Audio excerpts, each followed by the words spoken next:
Now, two Texas-based companies are coming out against the state's restrictive new abortion law. The CEOs of Match Group and Bumble, both women, say they would start funds to help Texans access reproductive rights. Overall, though, corporate reaction has been muted.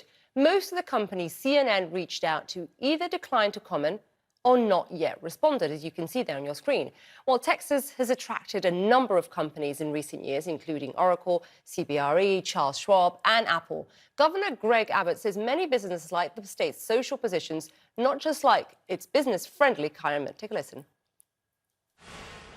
Candidly, not only do they like the business environment, but Morgan, you need to understand that there's a lot of businesses and a lot of Americans who like the social positions that the state of Texas is taking. Well, let's get more on this. Davia, Temin, founder and CEO of Temin and Company, joins us now. Davia, thank you very much for joining us. I mean, we have seen most corporations, as we just outlined there, not commenting, yet they were quite outspoken when it came to voting rights, Black Lives Matter. Why are we seeing a lack of response this time? Well, I think that abortion has always been a highly political, highly personal kind of issue. And there's a big difference between Me Too, where people have spoken out or they've spoken out when they've had to, and abortion rights, which makes everyone nervous. And I think strongly that this is a place where business is going to take its lead from its employees, from its customers, from its shareholders, and from its stakeholders. And it always takes a little bit of time for them to get sort of understand what they're going to comment on, what they're going to take a stand on, and what they're not. Do not underestimate the power of employees, which is huge today, growing and growing, and of customers and of stakeholders, shareholders, to affect the positions that corporations will take. It's got to come from the bottom up. In this particular case, once there are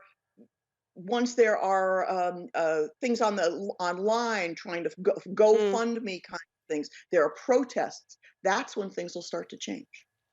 And so if it comes from the employees, you know, we've mentioned some of the tech companies operating, HP, Oracle, they've moved their operations to Texas. In order for change to happen, for them to take a stand, that has to come internally, correct? Or do they risk losing talent here? Well, I think they do risk losing talent. But, you know, there are so many things in our world right now that are going wrong. There's so many things to take stands on, that unless you get the focused energy of what to protest and to make sure that you're doing that right, it probably won't happen. And then that will mean that other states will have the same kinds of restrictive laws, and there goes Roe v. Wade. So, you know, I'm not sure that every company needs to or should take a stand, because they all do reflect their bases, and some of the bases don't, you know, agree with this, as the governor said. But the way to affect it is for the millennials and the young women, as well as the young men who are being affected by this, to begin to make themselves heard, like their grandmothers did, I'm afraid to say. And very, very briefly, if I can ask you this, you've been speaking to, you coach male CEOs. What do you tell them? What are you hearing? What I'm hearing is, because I listen more than tell, but what I'm hearing is we're waiting and seeing what the response is going to be from those who are affected the most. We'd like to do something, but we are worried about the politicization of everything.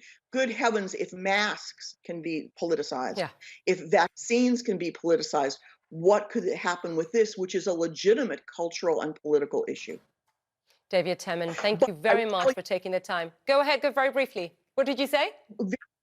The Fortune Women's Most Powerful Summit is happening in October. If every one of those women signed a statement saying that we stand in opposition to this law, every one of those very powerful women stood up and did that, you'd have some movement too. There's your message, ladies. Davia, thank you very much for taking the time to speak to us. Really appreciate it.